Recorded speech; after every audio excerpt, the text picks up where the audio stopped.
Wealth TV, we're talking about how to not just survive, but how to thrive in a post-settlement environment. What in the heck does that mean? That's a mouthful. Essentially what it means is recently, as most of you know, there was a massive settlement in the wake of the lawsuits against real estate agents regarding commission sharing and more. And we're going to go deep into the history of that. We're going to go deep into what's going on with it right now. And we're going to go even deeper into exactly how do we thrive in the coming years, particularly in 2025, right? Because here we are, we're coming into 2025. We need to get your business kickstarted right now. We need to get you making more money right now. We're going to show you how to do that. And today I have with me, I've got Mike Bernier, who, as you guys, most of you know Mike already. He's one of our coaches here at Club Wealth. He also owns a brokerage in Minneapolis, Minnesota, and actually they're in Minnesota and in Florida called RG or Realty Group. They're about 1,000 agents strong, just shy of 1,000 agents strong at RG. Mike's a brilliant guy, knows a ton about this. And then we've got James Dwiggins with us. And James is the CEO of Next Home. And let me tell you something, 630 offices. Yeah, you heard me right, 630 offices. And here's the deal. While most people, and I won't name names, but while most people were sending their attorneys to these hearings to be involved and to help out with the process and figure out what's going on and how to deal with it, James himself was going. James himself was in the mix, in the fray, figuring out, hey, what's going on with this? How exactly do we need to respond to this? What are they really after? And I'm excited. I personally think that there's probably nobody better on this planet to really help us understand this topic than Mr. James Dwiggins. And so that being said, James, Mike, welcome. Appreciate you guys being on today. Super excited. And I'm just going to allow you guys to just roll real quick here and introduce yourselves and share any thoughts you have before we get started. Mike, you want to go first? Sure. So as Michael said, I'm a coach here at Club Wealth. I'm a brokerage owner. I met James just sort of on the travel circuit. James has done a lot of speaking. What really got me interested was how involved in the suit, like we were all involved in the suit as brokerage owners, or we should have been, in following it and trying to, navigate it.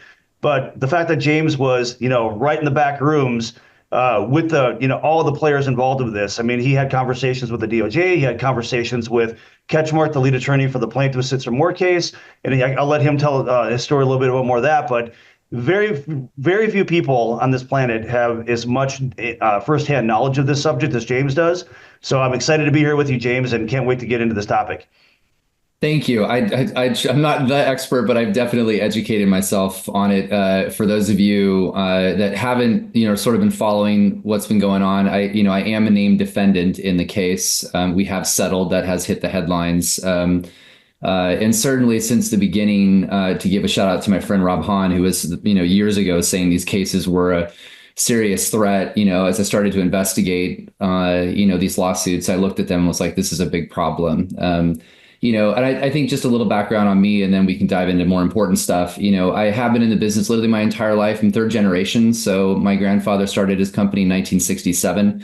Both my grandparents were brokers. Both my parents were brokers. So I am a SOB. I'm a son of a broker. And I've been in the business every year of my existence on this planet. And then, unfortunately, the past 2 years involved with litigation. So I will be able to give a lot of insight on these things that you won't typically hear. My approach is I'd rather just share the information with you and help you understand what you need to be doing. And more importantly, which we'll talk about today to some degree or another, is how to stay out of further litigation by doing business practices that are not going to invite more class action, lawsuits against you or the industry. So turn it back to you, I'm Mike. really glad to hear that because, frankly, I think there's a lot of people out there. And I'll tell you, when I say a lot of people, I think a ton of agents, I think a ton of companies, and even some states are taking the wrong approach on this. They are.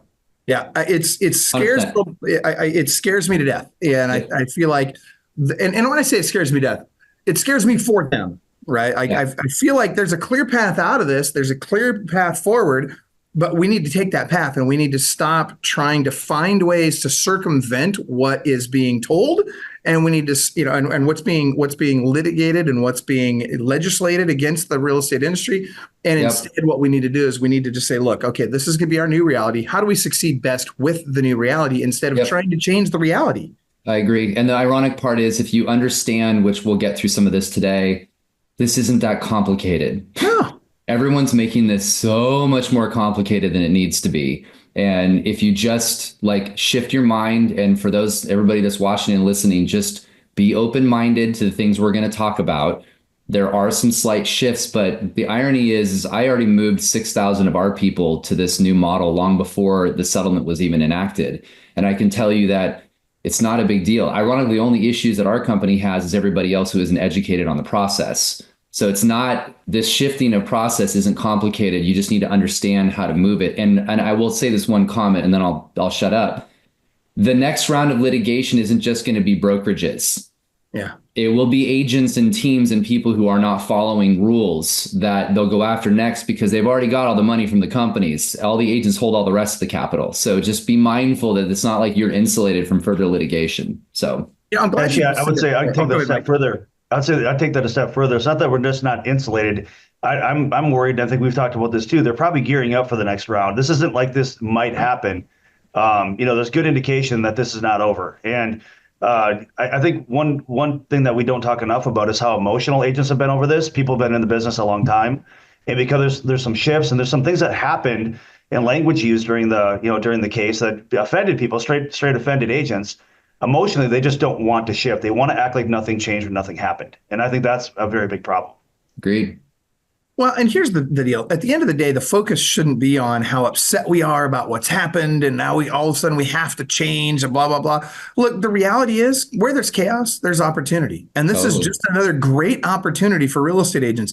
Look, the real estate industry is not going away. All right. And I think that it's important for agents to understand that you don't need to be in fear of, oh my gosh, the industry's going away and what am I going to do and how am I going to survive? Instead, you just need to get educated, do the things the right way. And when you do the things the right way, you'll be among the few that are fairly, I'm not going to say entirely, but I will say fairly insulated from any potential downside from this. And instead, we'll have great upside potential because guess what? There's going to be fewer agents out there, not just as a result of this. You've also got the new TCPA stuff coming in. That's another big deal. That has the potential to be even bigger than the NAR lawsuit, or maybe not so bad, right? But at the end of the day, again, this all presents opportunities. So let's first get into, James. I want to touch with you for a minute on what's the history behind this? How did this come up? What happened? I want to cover that briefly, and then I want to start getting into, what does it mean for us legally today? And then we can talk about how do we move forward and actually thrive in this. And can I add one thing to that too, Michael? Yeah. So James, when you touch on that, I think a lot of people think the lawsuit ended with the removal of a broker offer to compensate through the MLS. They think, well, it's a done deal. I really want to get into kind of the nuts and bolts behind that. Things like, broker commission sharing and steering. So I'd love to hear your take on that kind of stuff too, with the history of the suit. Yeah, so I'll do this real fast. I think people have a brief idea, but essentially you have two things that cause these lawsuits. You have cooperative compensation. So this idea that, you're charging the seller your portion of the commission, you're collecting a portion that you're remitting to the buyer brokerage. You have a rule in the MLS that requires you to offer compensation to the other side. Those two things mixed together, I'm very simplifying here, were used in a trial to show that compensation was being propped up, that there was this standard rate, which there wasn't, but that there's the standard rate that was happening in the marketplace, and that essentially what the DOJ really doesn't want, and still today, is they want cooperative compensation gone because they believe that when you're collecting money on both sides and unilaterally offering compensation before receiving an offer, that you are propping up that compensation. So this all went to trial. So just for backstory, there was two cases. The first was filed in Illinois.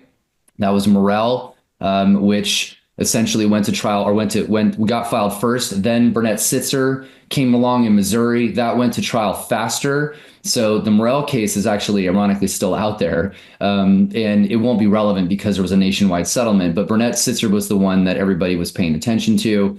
That obviously went to trial. We lost.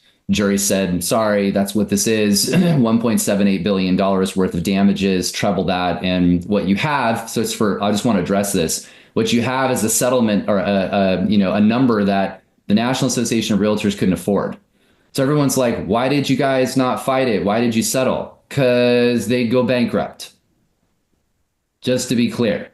And the cost, this is the other important part that everyone misses in this process. The minute that verdict came down, the same lawyer filed another litigation called Gibson, which is the one I'm in.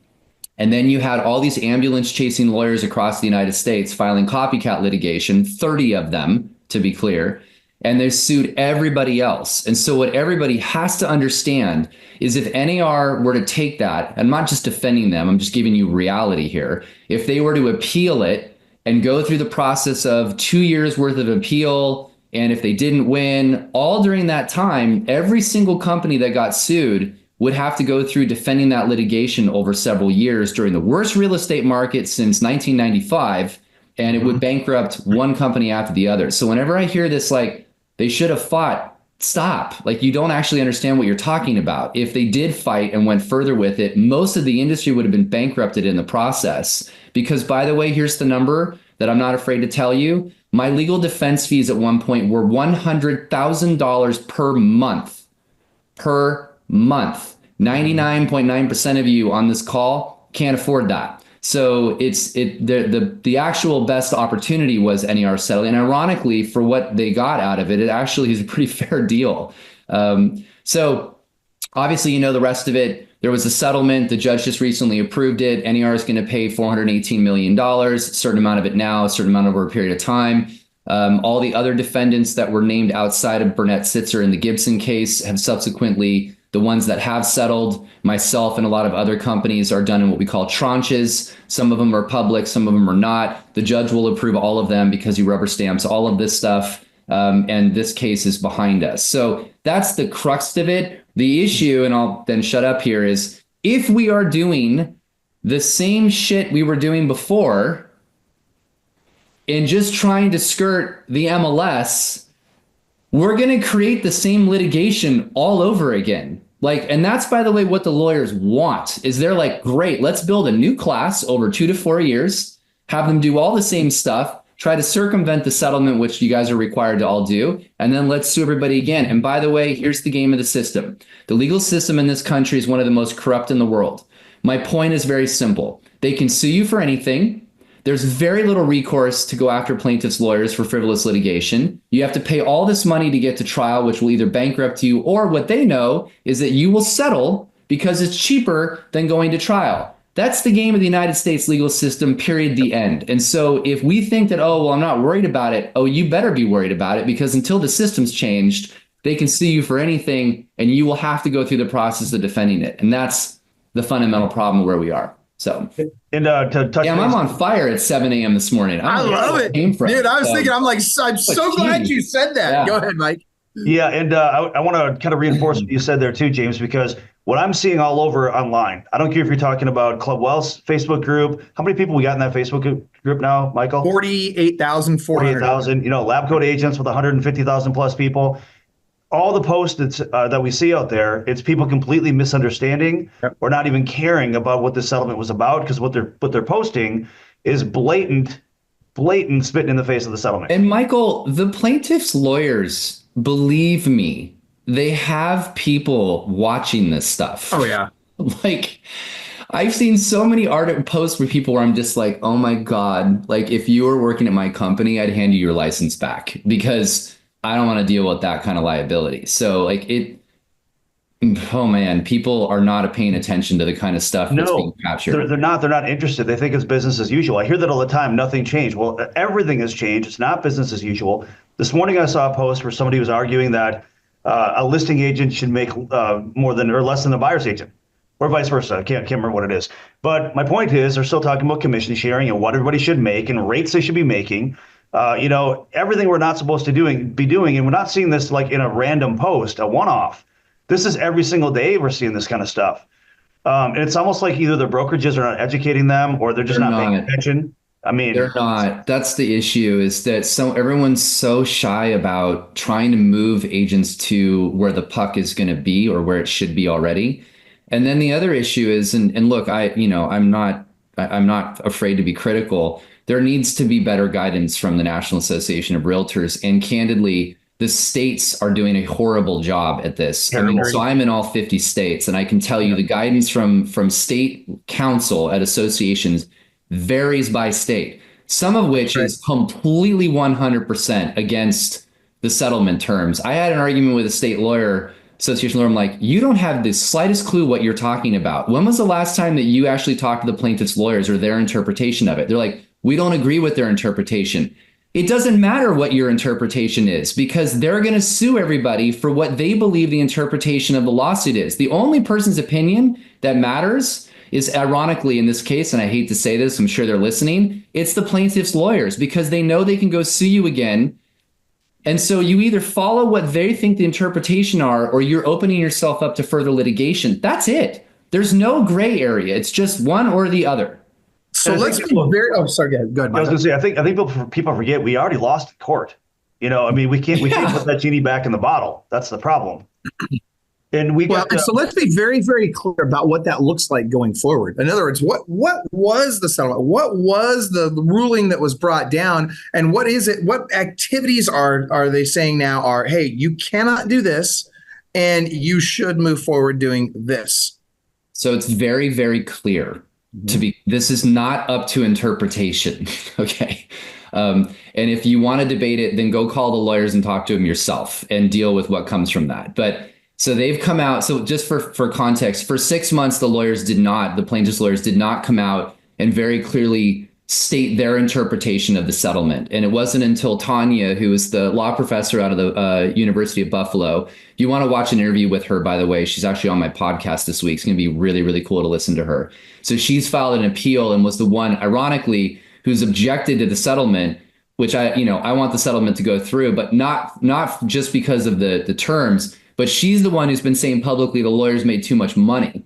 She's actually called out the lawyers, saying this is ridiculous that they're making this much money in the settlement, which is not normal for lawyers to call out lawyers. Anyways, they had to respond to her filing of objecting to the settlement, and they clarified what their interpretation is. Here they are. I literally have them. So modifying a buyer representation agreement to receive additional compensation. You cannot do it. Period. So hold on. Be clear about what that means. I'm going to. Yep, you cannot modify your buyer representation agreement up to receive additional compensation. It's very clearly understood as why. The reason is we are now required as part of the settlements, another portion of it, and I'm going to tie these two together, that before you show a property, you need to meet with the buyer, you need to lay out your services, you need to lay out your fee, and you agree to a term in that buyer representation agreement. That can be for one house, two houses, 1 day, 3 weeks, 3 months, exclusive, non-exclusive, doesn't matter. You have to have them sign a buyer representation agreement in advance, because the purpose of it, this is important everybody hears, is to lay out what you are going to charge regardless of what the seller is offering or not. It's to avoid steering. That's the point of it. Let's touch on that topic. Let me throw two examples out there really quick, Mike. Hang on, I'll say this. Yep. So as an example, all right. So, and I'll throw numbers out there that are ridiculous just so it's clear. But just if I say, okay, I've got a buyer agency with agreement signed with my buyer that says I'm going to work with them for the period of the next, let's just say 12 months. And they agree that they're going to pay me a commission of whatever the percentage. It doesn't matter if it's 5, 10, 20, 100%. It doesn't matter, whatever the percent is. But for the sake of having a number to start with, let's say 10%. They're going to pay me 10%. So then I go out there in the marketplace, I'm showing them houses, and I see a listing, and somehow, which by the way, there should be no way for me to find this out, but somehow I find out that seller's willing to pay 11%. Well, guess what? I cannot go back and change my agreement with my buyer to say 11%. That would be a very clear violation of what you're talking about. Is that correct? Correct. Now, to be clear, because everyone's going to argue with me on this now, you can modify and amend buyer rep agreements. To be clear, they are a contract. You just can't modify it for the purpose of receiving additional compensation. I don't care how many times people have argued with me about this. The purpose of setting the rate before looking at property is so that it doesn't matter what the seller is offering. It's to avoid steering. The idea of steering, which I've seen so much of this, is like, oh, well, the person's not offering as much as my buyer agreed to do, so I'm not going to show the home. Wrong approach. That's steering. That's against the law. So like there's this concept just needs to be made so simple that set your fee. It doesn't matter whether a builder is offering a $50,000 bonus. Great. Have it go to your buyer. Make it part of the terms, but you don't get to receive that. That's what the purpose of this is. So that's the second part, just to add into that. Collecting seller paid or builder bonuses. Can't do it. You can have it go to your buyer, but you cannot receive more compensation than you agreed to originally in it. This is the third one. Touring agreements supplemented with brokerage agreements. So what people are doing is they're signing these touring agreements because it's not a buyer rep agreement, and they're saying, I'm going to charge you nothing. And then when we find the home you want, we'll sign a buyer rep agreement. Wrong. If you signed a touring agreement that said you're going to represent them for zero, guess what your compensation should be? Zero. Period. Again, you can debate me all you want. Call the plaintiff's lawyers and have the conversation. It only matters what they think, because otherwise you're going to end up in litigation. Okay. Ranges of compensation. Nope, can't do it. Has to be very clearly set. The only thing that would be something of maneuverable is if you charged hourly, which a lot of caveats here. You'd have to be tracking that accurately to support that hourly rate. You as an independent contractor cannot charge hourly working for a brokerage. The carve out, the statute carve out that you have benefit from, by the way, thanks to the National Association of Realtors, is that you cannot charge hourly for your services. If you wanted to charge hourly, you'd have to become a W-2 based employee within the brokerage, just for context to that.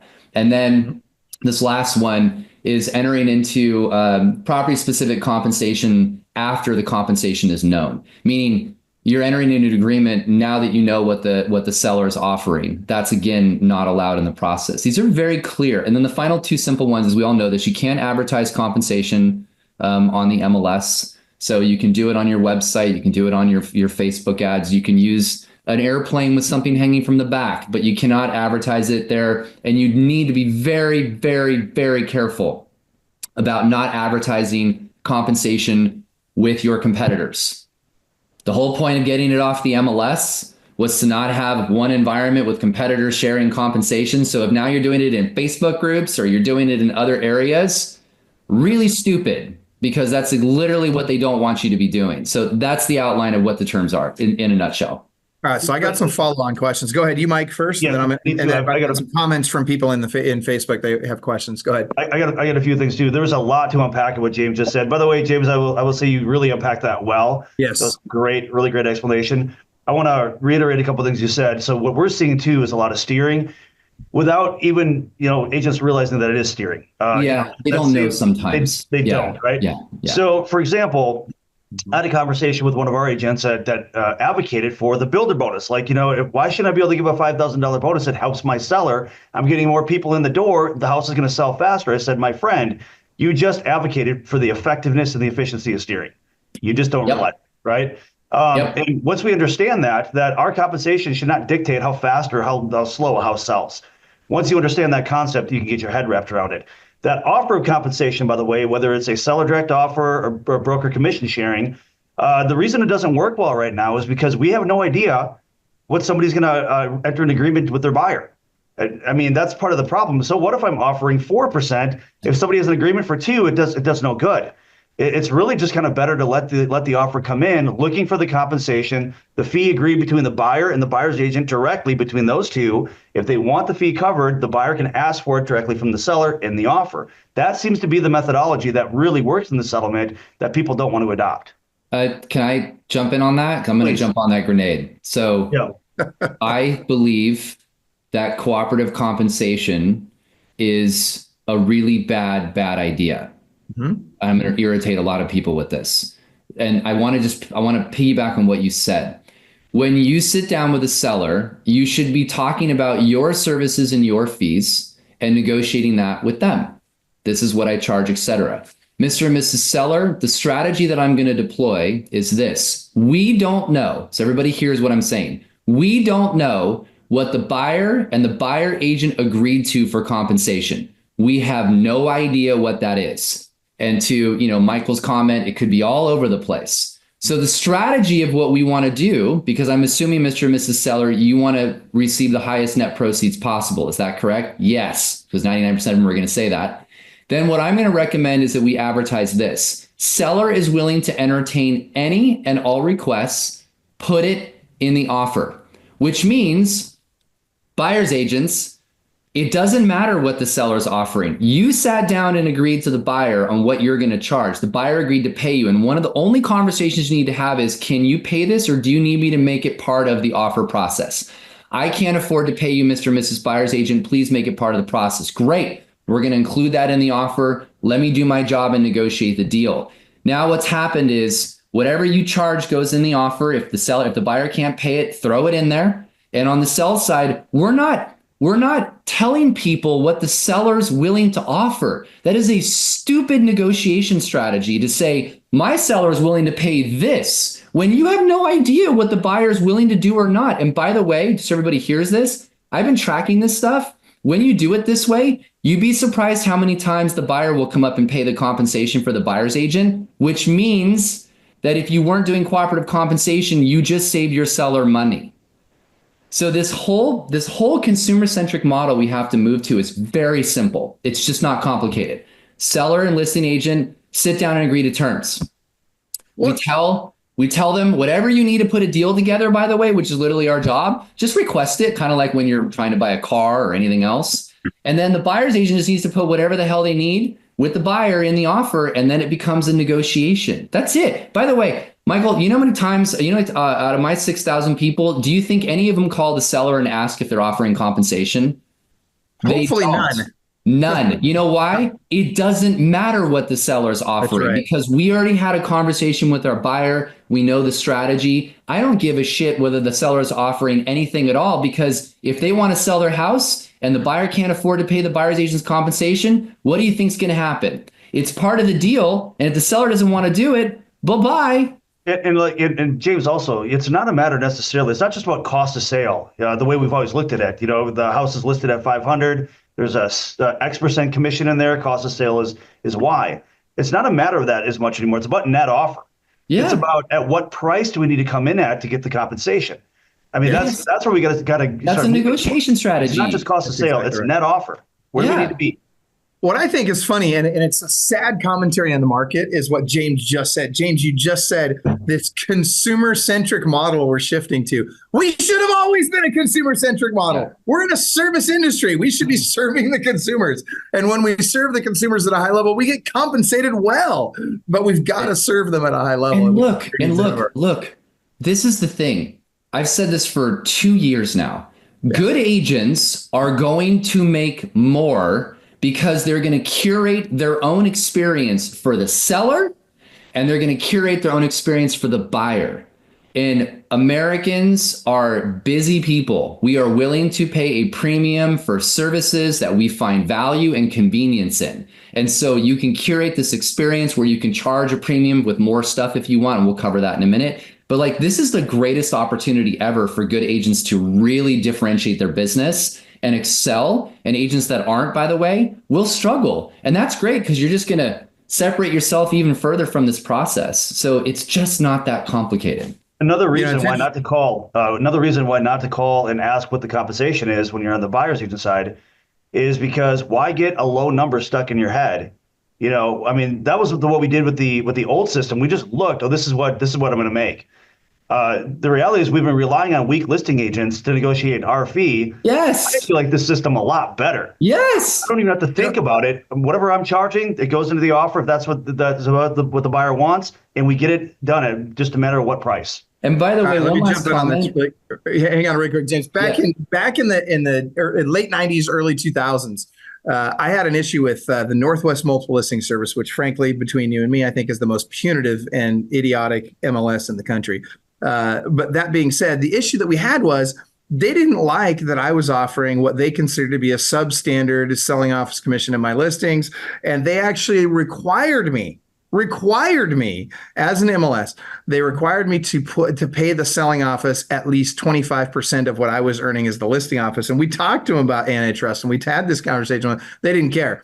And I even got fined for it for not doing it the way they wanted it done. And they were dead wrong, as we all now know. So that being said, to your point, James, a minute ago, at the end of the day, guys, you get to choose what you're worth. Now, we'll talk about menu-driven selling, James. I think you were alluded to, you wanted to go there as well. I love a system of, and I've been advocating long for a system of, I, as your agent, am going to come in and I'm going to say, hey, look, I'm going to provide, let's see if you guys can see this. I'm going to provide services. I might have my basic, standard, or my premium plan, right? And I might charge different rates for each of those plans. And here's the stuff that I'm going to give you for each of these plans. You choose which plan you want. That's okay. We can do that, but that's predetermined before we see the house. That is all set. We decide which plan they're going to go with, which commission they're going to be paying me, and what services I'm going to be providing for that commission. Completely legal. And by the way, what a great transparent way to do business, because now you're saying to that client, I'm going to give you this, you're going to pay me that, let's just move forward. James, go ahead. I think that the biggest thing for people to think about is that we have been lazy as an industry on the buy side. This is a complete opportunity for us to shift. When the model previously, and it had its pros and cons, don't get me wrong, every model does, but this is how many agents do you think would sit down with a seller and just be like, here's the listing agreement? Nobody does that. You sit down, you articulate value, you talk about what their needs are, you do a lot of listening, a lot less talking. They ask questions, you show them what you're going to do, how you're going to market the property. You go through this whole process. We should be doing the same thing on the buy side. And we haven't done it because we have been lazy, because we just go, oh, well, compensation is paid by the seller and blah, blah, blah, blah, blah, just sign here. And I think this is why I love this new direction, is it's going to force us to become more professional. And I'm all for that. I would love for our industry to be more professional. I would love a day where there's only 500,000 realtors. I say that lovingly to everyone, but it just needs to be an industry that's more professional. The ones that can do it will get there. I'll give you an example. And I want to make sure people don't just hear me pontificate. I give them something tangible. So here's an example of how we retrained our people. And I'm an open playbook for everyone.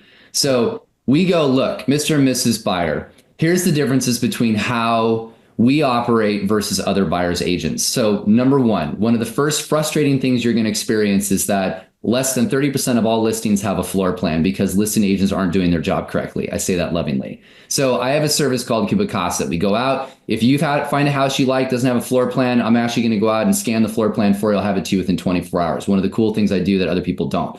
2, I have a virtual staging service. You're going to see lots of houses that the seller thinks the place looks amazing, but you're like, this place is hideous. Well, I'm going to help you stage it and look at it differently through AI technology to see what the house could look like. And I'll work with you on that. So every house you can see really what it's capable of being, not just what it is today. 3, I'm going to do a service called Revive Remodel. We're going to look at the property. We're going to figure out what the costs are to invest in remodeling the property and what the up-leg equity potential could be on this home. And we'll do that with each home that you're interested in writing an offer on. So what am I doing here, Michael? I'm increasing and articulating my value differently than what we've done in the past. I've got a utility changing service to help you move all your stuff to make this scary process easier. I've got affiliations with a moving company to help. I'm going to give you an app called Front Door. When you get into the property, I pay for this. It's an app that allows you to have a handyman in your pocket via video. So if you don't know how to use that thermostat, pull up Front Door, boom. We'll get somebody on the line. They'll show you how to use the Nest thermostat. And since this is a property that you are obviously going to own for a while, I'm going to give you a system called homeowner.ai, and we're going to manage this asset over the 8 to 13 years, tell you when you need to change your filters, when you need to get stuff serviced. You want to make sure this property is increasing equity. All I've done here is sit down and go, to your comment, Michael, earlier, here's what I do differently. I'm addressing all of the things you're going to have pain points on. And now this is what I charge for those services. And I think I'm going to go a step further. There is a Ritz-Carlton experience that no one has tackled yet. One of my business partners, I love him dearly, is the greatest person. I'm going to say lazy. He loves to outsource. He is the guy who, when he bought his house, he paid somebody to pack up all of his shit, get everything together, deal with everything. Literally, the realtor moved them, set up the landscapers, set up everything, and pay a premium for that service and convenience. Every person who stays at the Four Seasons or Ritz-Carlton or five-star hotels is a person who would pay more to have you curate all of it for them from front to back. So you should be thinking about, I'm 100% aligned with you. You should have a premium level that for people who can afford that and want that, you go a step further with it. So absolutely. And before I get to the questions, we got a bunch of questions in the chat for you guys. But before we get to those, I want you all to write this down. Everybody listening to right now, I want you to write this down. Price is only an issue in the absence of value. Mm-hmm. Guys, we have seen, and we're not going to talk specific numbers, but we have seen, and just like James alluded to, prior to this, everybody's all freaking out. Oh, the commissions are going to come down. And I think the DOJ even was hoping that the commissions would come down. But the reality is, what I have seen over the last, particularly since August, is across the board, buy side and list side, I've seen commissions come up. For top producers, 100%. Yes. Yep. And it's because they've learned to articulate their value. They're starting to treat the buyers like clients, like valued prospects, as opposed to just an annoyance or something they have to deal with. So that being said, I want to get to a couple of questions. I know you guys have a lot more you want to unpack, but let me just, so we keep kind of caught up on the questions in the Facebook group here, or in the Facebook post. Paul Perone out of New York asks, doesn't the rule also imply that you can adjust it down to meet the compensation offered by the seller? You can adjust compensation down. You just can't adjust it up. There you go. Good stuff. All right. Connie Vanderpool asks, I think you can negotiate down, but not up. Or she says, oh, hold on, let me go to the next question. Greg Maurer says, we have an addendum to the buyer brokerage agreement that discloses all this. The consumer directs me to show them properties and that do or do not pay buyer broker commission. Bad idea. I love it. That is absolutely the worst idea I've ever seen, because what you are doing is essentially steering. You do not want to do that. It's very, very simple. I've seen this before, and I cannot begin to tell you how stupid some of this stuff is. Set your rate. It doesn't matter what the compensation is. You have the conversation with your buyer. You make it part of the offer process. If you do that, I'm telling you that's going to get used as an exhibit to show steering, because you're intentionally not showing stuff. I don't care whether the buyer said to do it. They don't understand because you haven't explained to them that we're going to make it part of the offer process, and it doesn't matter what the seller is offering. By the way, just one last comment. Yeah. This is so important, and I'll shut up. I apologize, but this is so important. Mike, you made this comment earlier. The conversation with the seller, because listing agents have a responsibility here as well, and that we're not being trained correctly. Mr. and Mrs. Seller, what do you want to receive in price? I want this. Okay, great. So if we had an all cash offer and the buyer paid the buyer's agent, is that a perfect offer? And they go, oh man, that'd be amazing. Great. What if we had an offer that was $75,000 over asking and a request that you pay the buyer's agent's compensation, but you netted $50,000 more? Is that a better offer? And they're going to go, well, I make $50,000 more. It sounds better. Okay. My point is, it's all about how you frame things on the list side, and then as a buyer's agent, how you frame things on the buy side. We don't allow in our company for anyone to touch what you just said. You cannot not show people. You are advised to tell them, we're going to look at all properties. So in his defense, I think what he was saying is that regardless of whether there's compensation being offered or not, that addendum stipulates that I must show you the property. I misinterpreted that. I apologize. I think it was just the way it was phrased. Because what we've been seeing, Michael, is we've been seeing even on state association forms that they're giving options for people to opt out based on compensation. That's what I thought he meant. I apologize. Me too. I there are states that are doing that, and it's crazy to me. They are crazy. That's it's not just states. We're talking individual brokers are creating their own forms that do this. And the reality is, I had an agent of ours call not that long ago and said, hey, I'm having trouble with the buyer. They're worried they're going to have to pay me out of pocket. They might not want to see a house unless there's guaranteed compensation. I said, what you want to say to them is this: we're going to find you your dream home. We're not going to let compensation stand in the way of that. First and foremost, we're going to find you the dream home. We'll figure out the compensation, what we need to offer to make that work then. But my job is to find you the house. We're not letting compensation stand in the way of that. That's it. That's the script. Yeah, I agree. All right, so I want to keep moving forward here. Guys, I think one of the things we have to do, I think that for every agent watching this, one of the things that you must figure out, is you've got to understand that just because your state, just because your broker, just because your company says it's a certain way, doesn't mean they're right. Okay. I think that too often, especially in the case of states, not necessarily associations, although them too, but I'm talking about actual state law. Even though your state law might say one thing, that doesn't prevent somebody from suing you over what they perceive as a violation of this settlement. Go ahead, James. I can see you're dying to comment on this. It's just that there's not much to add to it. Like, you have to be thinking about this from how do you minimize risk in a legal system in the country that is unfortunately designed to make the lawyers rich. And so you have to, as every agent who's your own business owner and every brokerage, has to determine what level of risk you're willing to accept. I can only tell you as somebody who's been sued and been through it, my experience and what we're doing, and you can choose to do what you want with that information.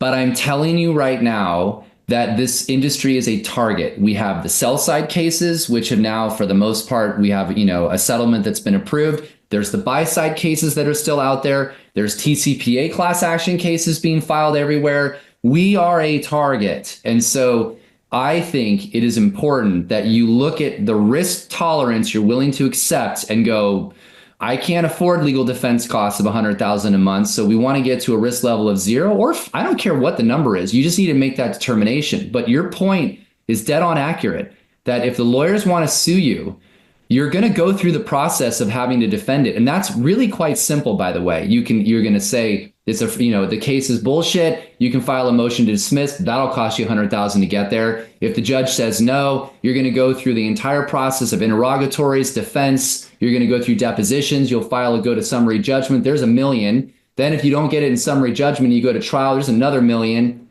That's, by the way, literally what my lawyers told me. So, and here's the thing, what people don't realize is it doesn't matter if you're right or not. One of my favorite phrases I coined years ago is, you could be right or you can be rich. Pick one. Because the reality is, right or not doesn't prevent a lawsuit.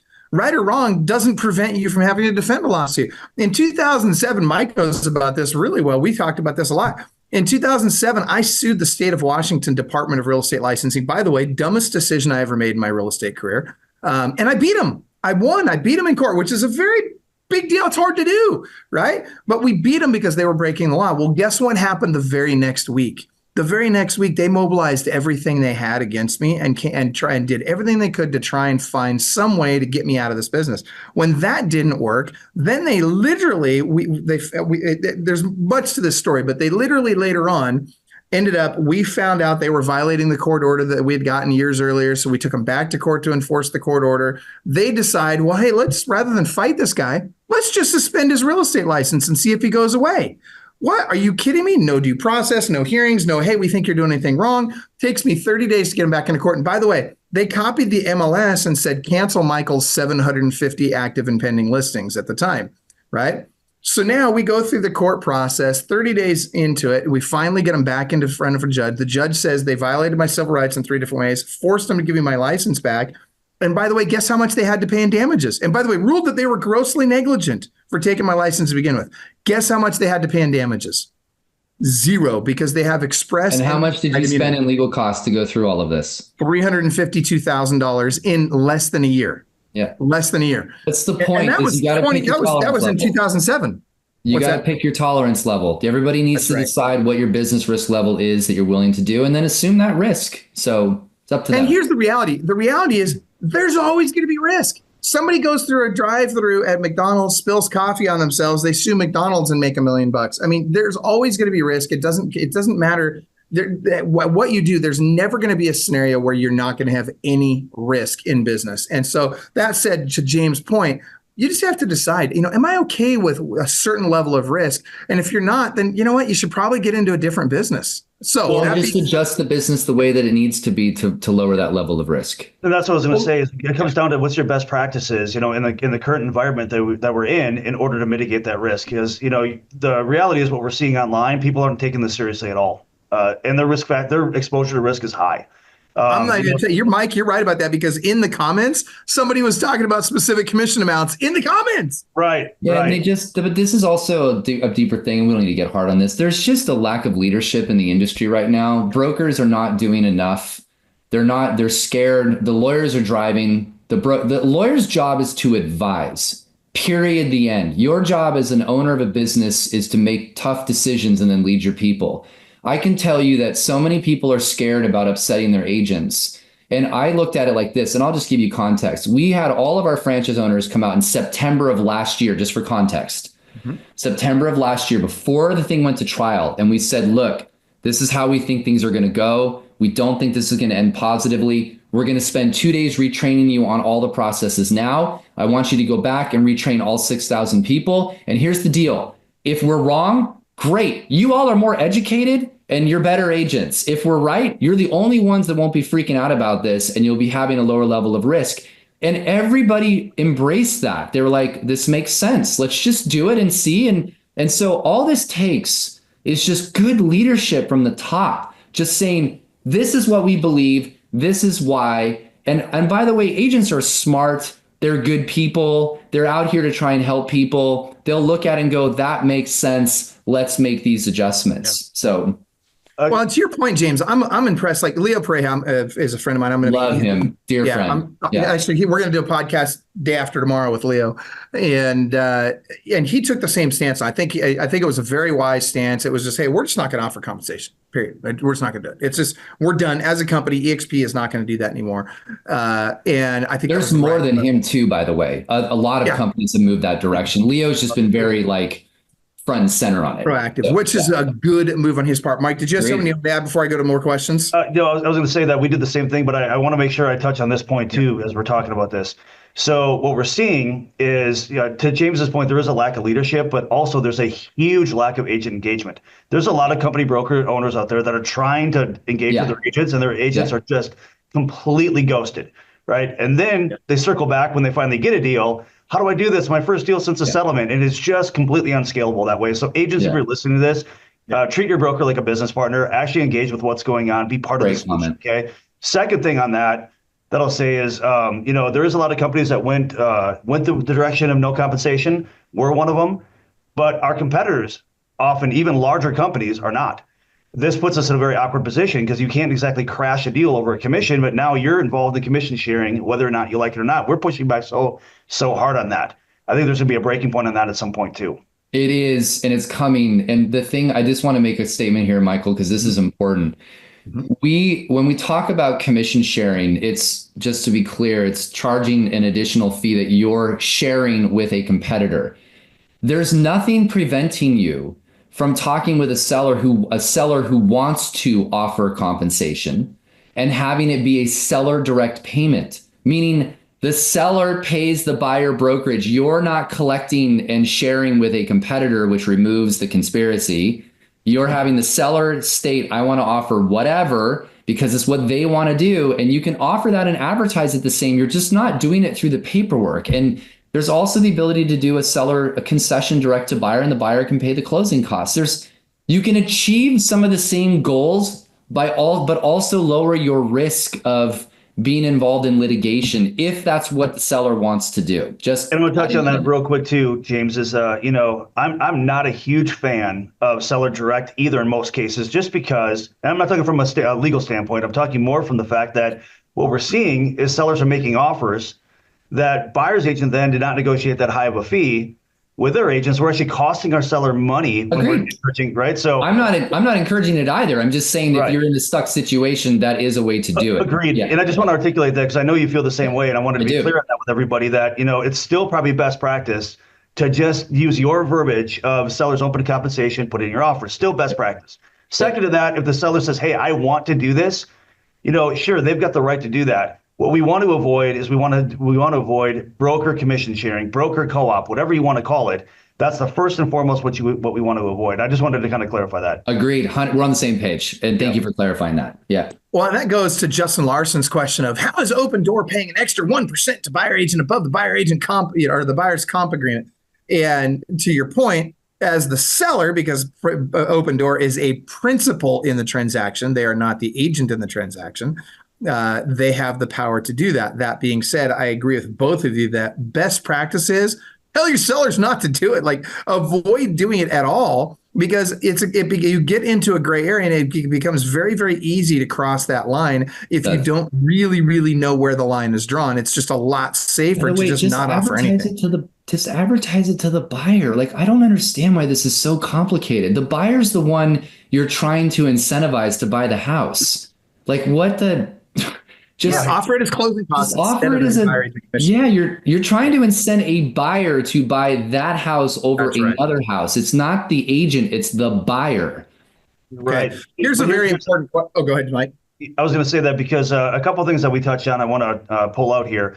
First off, when James talked about the industry being lazy, buyer's agency being lazy, I think even beyond that, they've atrophied in skill to even talk about what they do or what the value is. It's went simply from a buyer's agency, whatever year it was, created. It was a new thing, a big thing, had value. And then all of a sudden it became free. Don't worry, you don't pay me for it. Very quickly it went that direction, right? So that we completely atrophied on value, which turned us very much into DoorDash. And what I mean by that is, a buyer finds their own house, calls some random agent, or maybe their referral source. Do you have somebody that can show me the house? Literally DoorDash. Show up, open the door, write a contract. So what James talked about in value, he went through that really quick, and I want to make sure everybody understood, when you build a solid value prop for buyer, which we suck at that in this industry, that's where we're going to rise above right now. That's where the opportunity is. But second to that too, there's an atrophy on the listing side as well. I look at listings all day long that are marketed so poorly because they were so used to just offering a high compensation to get buyers in, right?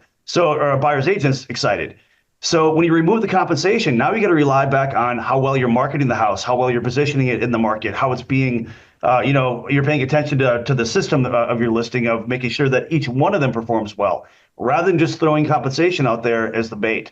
So I think there's a positive to that. I'm with you on the list side. And to add another piece to this, here's what everybody should be doing, by the way, when you're on a listing presentation. I would bring, nobody does this, by the way, so this is a good one for you. I would bring the chart that from the National Association of Realtors profile of home buyers and sellers, the chart from the buyers that ask what they basically the most important things the buyer wants in a real estate experience. By the way, the top two are now professional photography, floor plans. Okay, so I would go, here's what buyers want. This is what they're looking for. Mr. and Mrs. Seller, here's what I do to give the buyers everything they want, starting with professional photography. Floor plans, by the way, drives me nuts that this industry doesn't do floor plans when you can create them for free. Like, last I heard, James, one out of 10 buyers are passing on a home without a floor plan. 1 out of 10. Yeah. Just go, here's the list of what they want and here's what I do. And the seller's going to go, that's great. You do everything that the buyer wants. I want to work with you. There's your presentation. I'm simplifying. Mike, you're talking about, remember Peter Shriver made? Out of Australia. He'll tell you that in Australia, everybody uses floor plans. Like, if you don't have a floor plan on your listing in Australia, you don't have a listing. All right. I want to touch on a great question from Today's Home in the Facebook chat here. It says, what does the DOJ think of contracts that have compensation paragraph written in? Would they prefer it to be a separate agreement? So let me share with you guys kind of my take on this, what I recommend, and I want to see Mike and James if you would agree with me on this. So again, you have your buyer agency agreement. Your buyer agency agreement stipulates the compensation you're going to get regardless of what house they buy. Very clean, very straightforward. That's all signed prior to even going to show them houses. Before you open the first door, that's done. Now, when you write the offer, the language I've always used, and you should check with your attorney on this, but this is the language I've always used. Seller agrees to pay the selling office a commission of blank to satisfy buyer's commission obligation under existing buyer agency agreement. Done. Right now, you've already got the agreement. You're stipulating the agreement was already there. This is the amount that they're going to pay on the behalf of the buyer to you as the selling agent. Got James and Mike. Would you guys agree with that language? Do you feel like that satisfies that and is clean? I'll tell you, one thing our state did here in Minnesota really, really well is they nailed out the language well in our new purchase agreement that covers that very well. Some states did not. And that's what we saw state to state is some states really mangled it. Other people didn't address it at all. And some people at least hit that piece out of the park. I'll let James comment on what do you think about Michael's specific language, but hopefully your state has got that in there already. You don't have to think about it. I mean, I'm a mix of kind of you both. I mean, it's a mess. It is. I mean, you've got just association forms that are done that are done better, and then some that are just done all backwards. I kind of, Michael, for what it's worth, kind of want to stay away from that because I don't want to get in the recommendation of what people should do in contract language. I think that's really a state by state conversation. But I will simply, my view is listing agreement fees, buyer agreement fees, everything goes in the middle. I'm going to kind of leave it there. And how you handle that and what your forms state and how you do that needs to be done on that local level, because I'm in all 50 states and I've just seen it to be a disaster. And I'll tell you, James, I've served on forms committees. I've served on professional standards. I get to know the state attorneys, and there's state attorneys here that I'm actually shocked. Some of their misunderstanding of the settlement. We've had them in our state literally tell our people that, you can modify a buyer's agency agreement up. That's okay. We can do that. This is how vastly unconnected to this they really are. And, you look at that and you think, well, this is what brokerages and agents look for to guidance or association. These are supposed to be the people that know what they're talking about. And, when I saw our forms come out here in Minnesota, it caused such havoc among every brokerage I know and every agent. It was so confusing that we spent months untangling it and have to customize a few things just to make it work. I'll share with you that in next month, I have the general counsel for the National Association of Realtors, kind of a preview of what's coming. We have agreed to have them come on our podcast, and they're going to lay out and answer all of these questions. So there's very clear positioning, which the goal is to get that podcast then into all of the state association hands and get it. Everybody can listen directly from NAR, the interpretations of what's there. So my hope is that some of this gets clarified very quickly. So, okay, but James, to your point and what we discussed earlier is, it's as great as that is, and I think that will bring a ton of value, and I would encourage people to watch that podcast. The concern that I still have is, and both with the states as well as with the local associations, as well as the national associations and virtually every brokerage out there, everybody's got their own interpretation. And no matter what anybody's interpretation is, at some point, someday, somewhere, each and every person watching this has to make a decision as a business owner as to what your interpretation is going to be. Yeah. Because when the stuff hits the fan, I got news for you. NAR is not going to defend you in the lawsuit against you. I got news for you. Your broker or your state law, your state association or your state anything, they are not going to be there to protect you. At the end of the day, you're going to have to hire your own attorneys. And but I can still see a lot of people trying to include associations as co-defendants. So that's another mess that could happen as well. The faster we get to this consumer-centric model, the better it is for everyone. And then we're not going to be dealing with this litigation because you've removed, look, I paid our lawyers to do an assessment of what they would do if they were going to sue us again. So I went beyond what most people do. And everything I'm talking about is we've gotten our risk level down to, as close to zero as possible. Consumer-centric model removes conspiracies, propping up compensation, removes steering, removes all of it. And so you're getting to a place where you can just focus on your business and not worry about these things. And it's not hard. Just try it. I promise you, it's not as difficult as you think. So, frankly, this is one of the best things that's ever happened to our industry. It's going to be great. I think it already is great. Now, that being said, let's talk about Chad Denke's got a great question. He says, if your buying client doesn't have the money to cover your compensation, what are the ways that you're able to get it covered, right? What are the legal ways that we can get that covered? I think we talked about the main one, though, right? That, you add it to the offer. You're still going to ask for a concession from the seller if they don't have the money. And this has been the main argument I've been hearing from agents. Well, these first-time home buyers can't afford it. Well, if they can put it in the offer, 9 times out of 10 it's going to be fine. And then, of course, people are going to talk about appraisal. Well, this goes into how we structure the offer. I just personally did one that it was one day on the market. We had to go up in price, but I looked at the comps. I'm like, I'm confident with the appraisal. It appraised $15,000 higher than we were when we got 3%, or I should say the closing. This is the closing cost, 3% closing cost. And we got additional buyer's agent compensation on top of that. And we still appraised above this. So as long as you understand what can be done, what's feasible, what's possible, 9 times out of 10, you can get it inside of that offer. And you also just need to talk to the buyer and tell them you're a first-time home buyer. This is the market we're in. It's going to be a little bit more difficult, but we'll eventually find you a house. Just be upfront. By the way, how many times? different than 2021? Right. No, it isn't, because that's the deal. How many times does closing costs kill the deal, right? I mean, the fact is sometimes you get it in, sometimes you don't, but it's the same thing. It's another concession that you're asking for. It has to net out correctly for the seller and it has to appraise. It's not that big of a deal. I What does agree. the seller want to do? Yeah. So here's the thing. So just for clarity, for Chad's sake, guys, there's lots of ways to get that compensation, right? The buyer can come up with the difference in cash at closing. The buyer can pay it in payments over a period of time. There's nothing illegal about that, right? The seller can offer, so when you've submitted your offer and it's less than the seller was planning on paying, the seller could simply say, hey, I'll go ahead and pay that. There's lots of ways to do it. The key here is make sure that you're clear up front. Make sure that, in other words, get your buyer agency agreement signed up front with a very specific amount. And that's the amount. And you don't waver from it up or down. It's just simpler that way. It's just, this is what I get paid, right? Go ahead, Mike. Let's also talk about the fact that, previously in years past, first-time home buyers represented 40+% of the market. Right now it's 26%.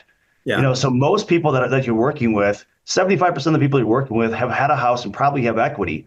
Yeah. But we don't want to talk to them about that, right? Because we're so used to saying the seller's going to cover everything. So I think you have to be able to shift and again see how things net out.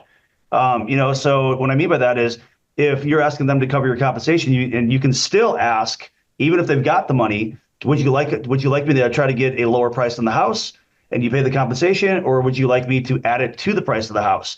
Right. And so the buyers get that option. That's exactly. Yes, they have options. That's we exactly provide the option and understand. Mike, here's part of the problem. Part of the problem is you've got a lot of weak agents out there. I'm just going to say it like it is. I mean, the fact of the matter is you've got agents that can't negotiate their own commission, let alone negotiate a contract.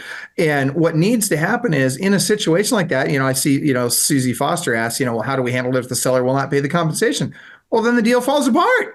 And James already covered that, though. So many agents feel like, you either negotiate that deal, Susie, right? You either negotiate it with your buyer and you get them to pay the compensation, or you get some kind of arrangement. Maybe they pay it over payments over a period of time. You put it, and it can be an actual lien on the house. There's lots of ways to do this.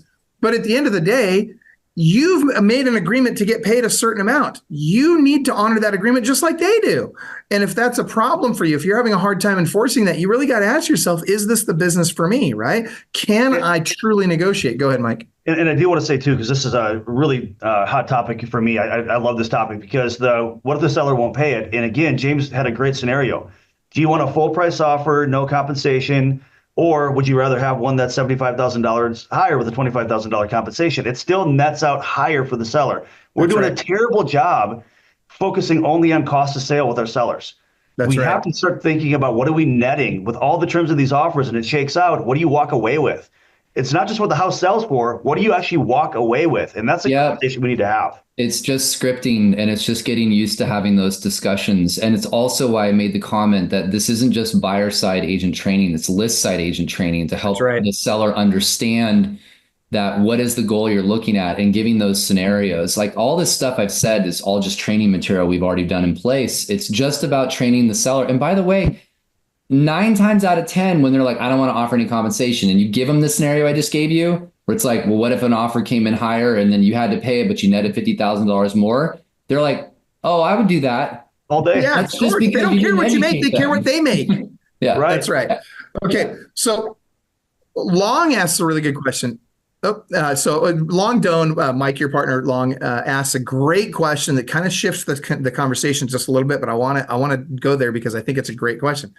As agents, what should they do when your brokers are not doing enough to lead or protect you from all of this stuff? I'll tell you, selfishly, I'd say as a broker owner, you go to one that is, because I'll tell you what, when this whole thing started, right, back in 2018, I remember, getting the notices this was going on. I was with Jesse Beaudoin at Call Action at the time. Mm-hmm. Him and I had a conversation. I'll never forget this. We were talking about, these class action suits you see, and the commercials on TV, hey, if this happened to you, just call this number. And we're like, this is going to happen for you've seen the mesothelioma, ones, right? Like, if you've been affected by this, here's who you call. And we're talking about this. I'm like, yeah, you're right. This is going to happen, all across the board. Real estate's going to lose in the public court of public opinion. So watching this go all through these years, everybody buried their head in the sand.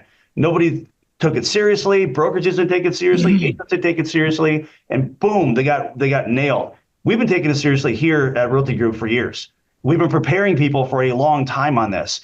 We entered this confidently. So if your brokerage is not of that mindset, guess what? We're in a new Wild West out here between TCPA, future lawsuits with NAR, the fact we got a huge target on our back. This ain't ending. You need to be with somebody that knows how to stay ahead of this stuff, and not just looking straight forward, but around the corner, around the curve. You need somebody that's got the vision.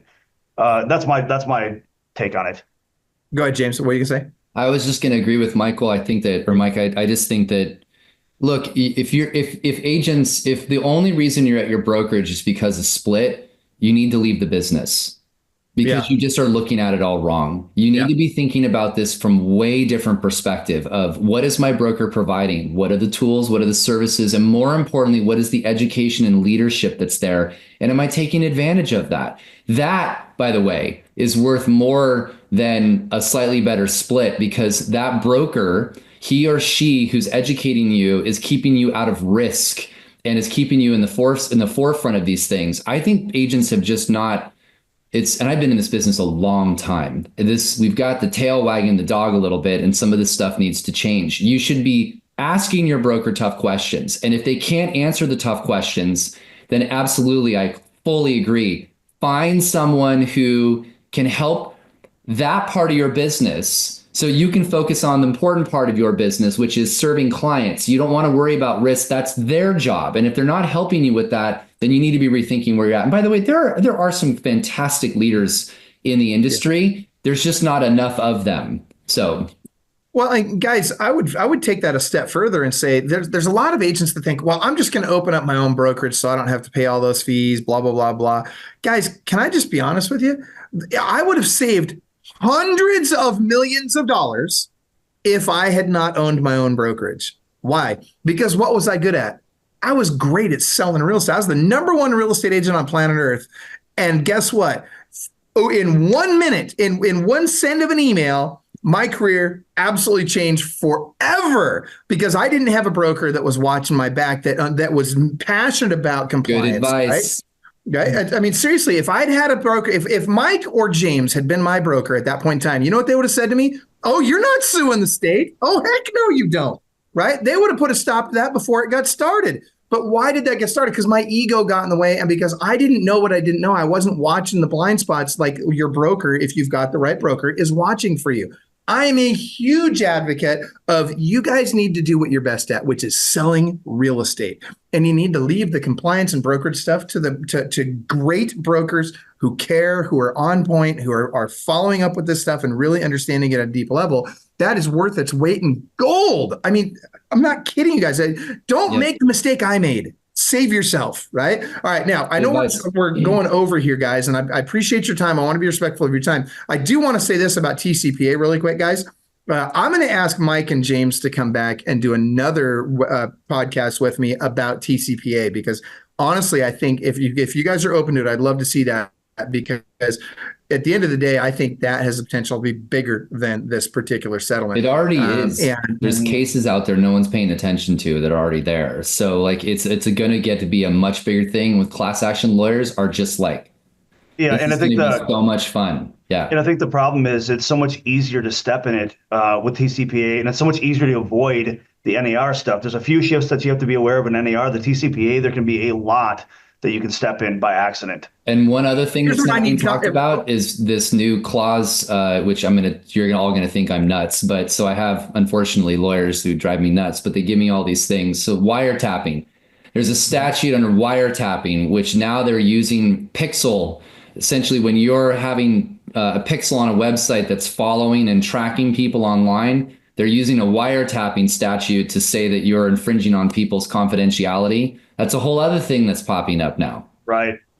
So we could do a whole thing on both of those, by the way. So here's what I'd like. If you guys would like that, then I want you to type in TCPA in the chat, okay, in the comments. So if you could do that, anybody that wants to have us do a webinar on TCPA, please type in TCPA. Am I breaking up? Yeah, Can you hear me now?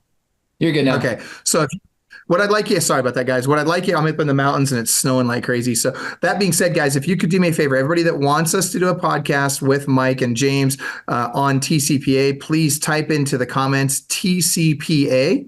And we will certainly do that. I just want to see enough of that in the comments. And then the other topic would be wiretapping. If you would like to have us do something on wiretapping. I'll figure out another name for that, but yeah. But I mean, it could be pixeling, it could be wiretapping. We'll figure out if you say that. But type that into the comments. We'd like to see that. And then, I know we've got a lot of comments that we didn't get to, but again, I want to be respectful of Mike and James' times. They're very busy guys. I really appreciate you guys being on. So before we wrap up, guys, any final thoughts that either of you have? We'll start there, and then we'll go to contact information. Go ahead. I think James will Mike be great at closing. Yeah, James will be great at closing this. So I'm going to be quick and let James close. I just want to say that if you heard what we're really trying to talk about, yes, keep yourself safe, understand the new environment we're in. But guys, this is an opportunity to do more business, better business, more value, and quite frankly, dictate your own rates and not have to just rely on what somebody's posting on the MLS. This is the opportunity for you to actually start using those muscles of what kind of value can I provide to a buyer? What kind of services can I start to create and invest in? And how do I then relay that to a buyer, start showing positive outcomes from it, track those outcomes, and now be able to talk about that with the next buyer? This is such an opportunity to take back this whole DoorDash mentality that buyers agents, it is true that buyers look for houses, sellers look for agents, but it doesn't have to be that way. So I really, really think that this is opportunity more than chaos.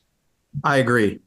Go ahead, James. I don't have a lot to add. It's a great closing. I think this is an opportunity. I think you need to look at the business and go, where is this puck going to be? How do I skate to that? What's this consumer-centric model? If you don't understand it, you can certainly reach out to me or anybody on this podcast. And I think that this is, if you reinvent your business today and think about what the consumer wants and how to make sure you're being fiduciary to your seller and how you're being fiduciary to your buyer, and just look at all of that. This isn't complicated. And the last thing I'll state, just to reinforce it, is good agents are going to make more money if you just pay attention.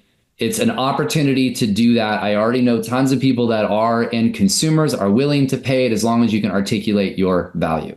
So 100%. Again, price is only an issue in the absence of value, right? Yep. Get what you want to get. Just prove the value. All right, now, guys, everybody that's watching this knows somebody that needs to hear this information. Whether it's your broker, whether it's other agents, whether it's your state attorney or your attorney, hit the share button. For goodness sake, share this webinar, this podcast. With people that need to hear this. Put it on your timeline, put it out there. Let's get this information out there, and let's get people working properly toward the future that we all want, right? Let's work toward a future where consumers are happy, agents are happy, everybody's getting what they want, and it is possible. Now, contact information really quick. Mike, if somebody wants to get a hold of you, how would they reach out to you? Tell you what, my cell phone number is 651-587-2396. And I get people that reach out when we do things like this all the time, just to ask a random question or need help. And I encourage it. Reach out if you need to ask some questions or talk privately. I'm always happy to throw my 2 cents in. So please do. Awesome. James? My phone number is 911. Just kidding. You guys can reach out to me at james@nexthome.com. So just james@nexthome.com. And I'm happy to answer questions. Just give me a little time to respond as I travel a lot. So I think it's more. I think your number's more 411. That's the old information. Just loaded with 411. Good planning that I remembered existed. It's funny. What's the name of your podcast, James? Should people want to look that up? Real Estate Insiders Unfiltered. There's some really, really important ones coming out. So I really go check that out, especially the one that's happening this Thursday. You'll hear some insights from one of the lawyers that's appealing the settlement all the way up to the 8th Circuit. So there's some really great stuff there. Again, Real Estate Insiders Unfiltered. Subscribe. Good stuff. Love it. Guys, and if you do me a favor, if you found this information valuable, give me a follow, give me a like, give me a subscribe wherever you're seeing this, and please hit that share button, man. All right. And guys, if you felt like you got value out of today, could just give James and Mike a thank you in the comments. And Mike, we got somebody looking for your number one more time. Go ahead. 651-587-2396. Appreciate it. All right, guys, thank you so very, very much for being on, you guys. And we will get something scheduled. We got a lot of people asking for TCPA, so we're going to get something scheduled right away. Mike and James, I'll reach out to you guys. We'll get that handled. Thank you so much. Take care, everybody. Everybody. Yep. See you guys. Take care. Club Wealth is the only coaching company on the planet that will literally guarantee that you will double your income or make at least an extra $100,000 your first year coaching with us, or we will give you 100% of your investment back. Click the link below, sign up for the appropriate tier level, and let's get you a strategy session today. And I promise you, I 100% guarantee you, promise you that you will walk away with a heart full of gratitude for the time that we took for you, because you got so much value out of that call. Schedule your strategy session today. I promise you'll be glad you did.